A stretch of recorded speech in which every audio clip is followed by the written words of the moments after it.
This is an iHeart podcast. Guaranteed human. On eBay, every find has a story. Like if you're looking for a vintage band tee, not just a tee, the band tee. You wore it everywhere until your ex-boyfriend stole it. Now you're on eBay, and there it is. Same tee from the same tour. The things you love have a way of finding their way back to you, especially on eBay. Where else can you find that mint trading card you search for everywhere that's out of print? Or your first car, the one you wish you'd never sold? It has to be eBay. Shop eBay for millions of finds, each with a story. eBay. Things people love. Hey, and welcome to Short Stuff. I'm Josh, and there's Chuck, and we are the Short Stuffers who are going to talk to you about a new term for the Latina community. Latino community? See? Here's the reason for a new term. Yeah, so I remember when we did our episode on zoot suits. Yeah. There was, we always try to keep up with the latest correct terminology that people want to be called. Sure. Because people get to decide themselves what they want to be called. And I think at the time there were references to a word, Chicano. Is that right? Did we do that? Did we say that? Well, we did, but we also said it in context of that's what they were called at the time. Okay. And here's the thing, depending on who you are, where you are, and when you are, these terms have been sort of interchangeable. To some people, some of these terms have been in fashion and then out of fashion, perhaps maybe offensive or not offensive, or maybe pride wrapped around a term that other people might think might be offensive. Yeah, and what's interesting is some of those terms have transitioned through all those things over time and geography too.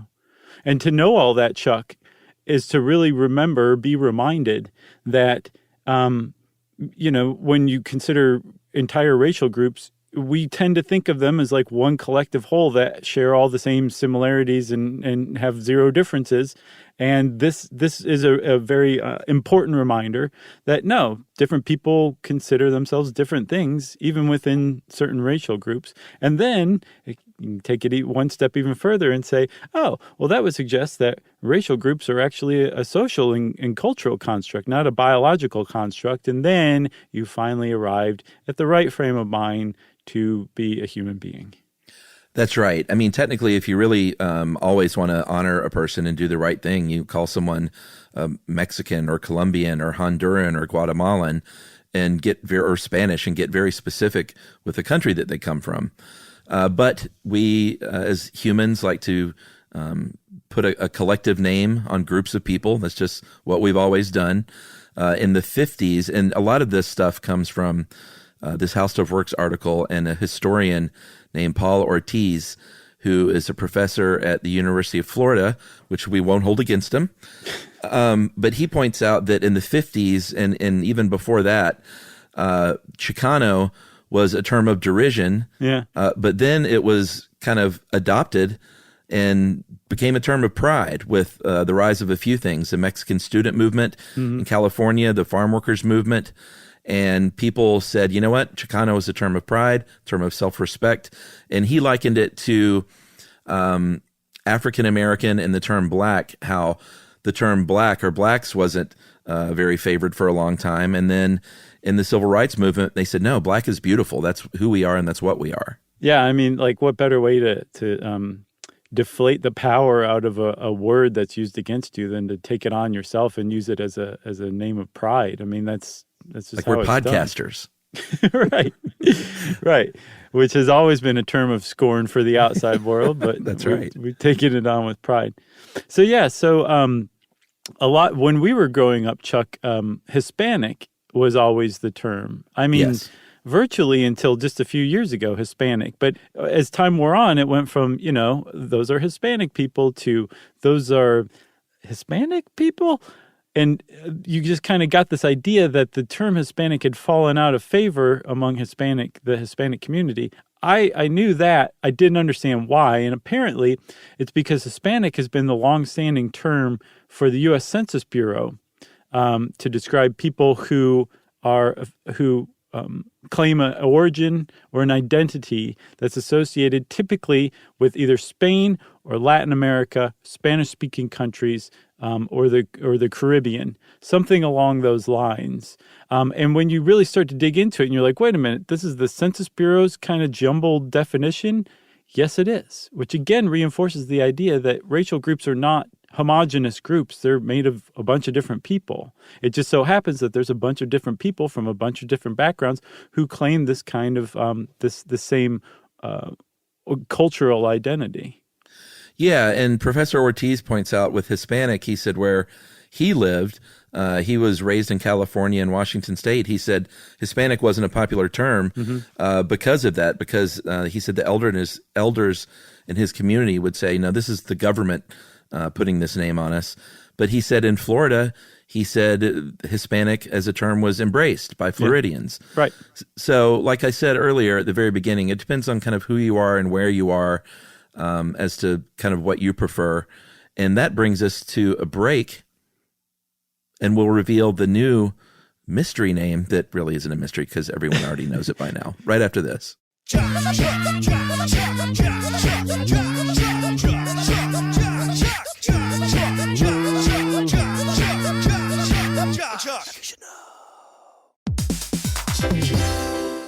If you own a home, you already know stuff breaks. It's not if, it's when. And somehow it's always like the AC in July or the fridge right after you go to the grocery store. That's why you always hear people say they don't make appliances like they used to, because it's kind of true. That's right. Good thing there's American Home Shield. With an AHS home warranty, they can help fix major home systems and appliance breakdowns like your AC, plumbing, or fridge. And if they can't repair your covered item, they'll replace it, no matter how old it is. And that's huge because fixing an AC can cost a lot. Like, hey kids, our vacation is canceled a lot. Plus, as a benefit to select plans, you can get real-time video help from live repair experts to troubleshoot home hassles at no extra cost. Listen, everybody, home ownership is already stressful enough. No need to upset your wallet. So check out American Home Shield now and get 20% off any plan at ahs.com/SYSK and see promo details. See ahs.com/contracts for coverage details, including service fees, limitations, and exclusions. American Home Shield. Don't worry, be warranty.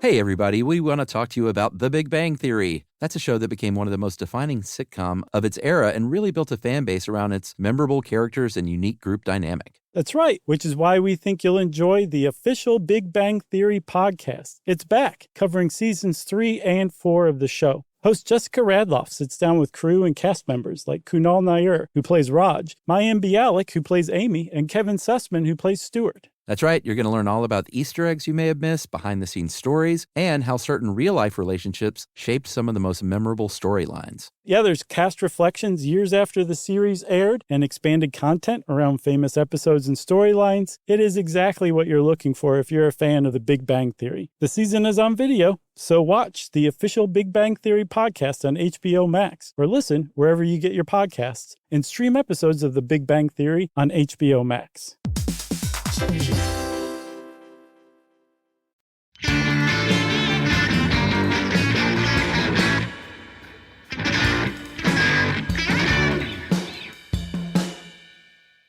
Okay, Chuck, what's the mystery name? This is basically like an episode of The Masked Singer. Oh my gosh. Do you watch any of those? No, I'm just aware of it. Okay. They get really silly. They play those during football games. That's the only reason I know about them, the ads. Oh, right. Yeah, yeah. So, and I know it's a short stuff, but quickly, there's a new one that I can't remember what it's called, but it's basically judging whether or not you think a person can sing just by looking at them and how they carry themselves. That's good. That's great. That's a good lesson to teach people, that you can judge a book by its cover. Right. And then they hand them a microphone. It's like, do they sing crappy or not? Let's find out. Then when they sing crappy, it suddenly turns into the Gong Show, I'm sure. Right. Great idea. Great idea. All right. So that brings us to the mystery word, which is, and there's a few ways you can pronounce it depending on who you are. Latinx is what I've always said. Mm-hmm. You can also say Latinx or Latinx, it seems like. Mm-hmm. And I think Merriam-Webster says Latinx.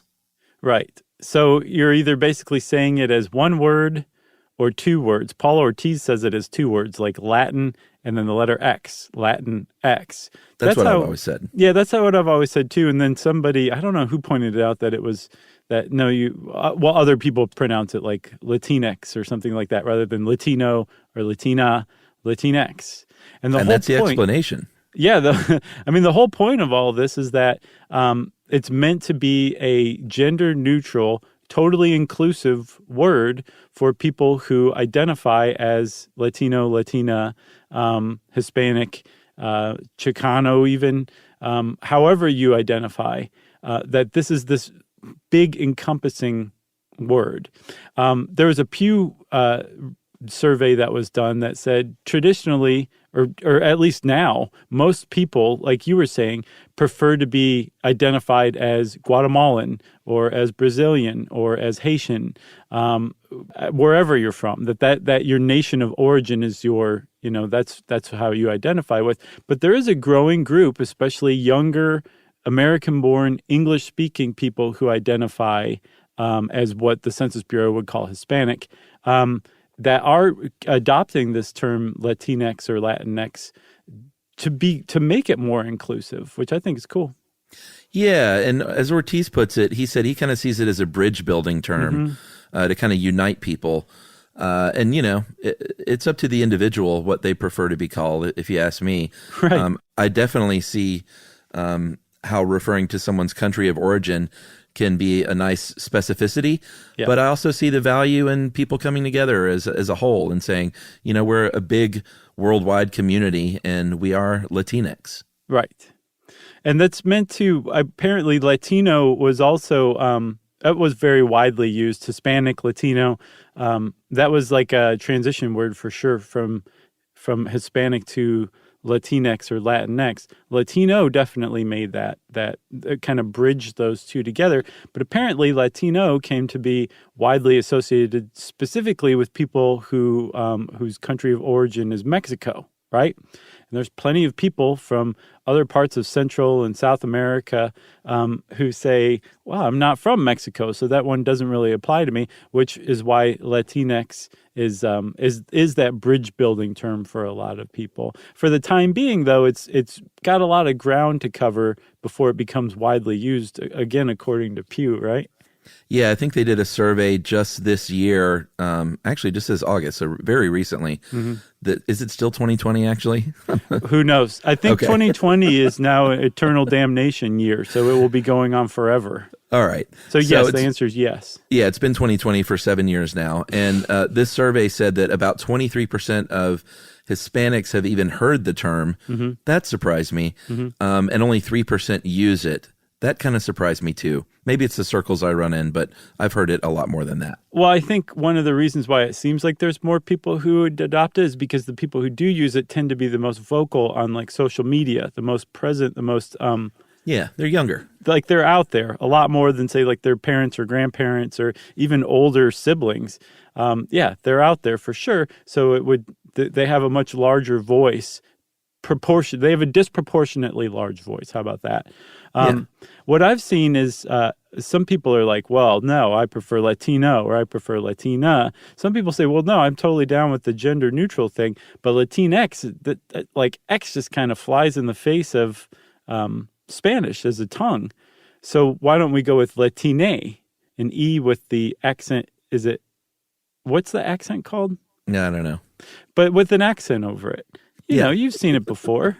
I have. So Latine is gender neutral, but it's also much more Spanish sounding, or it's from the Spanish tongue. So maybe go with that.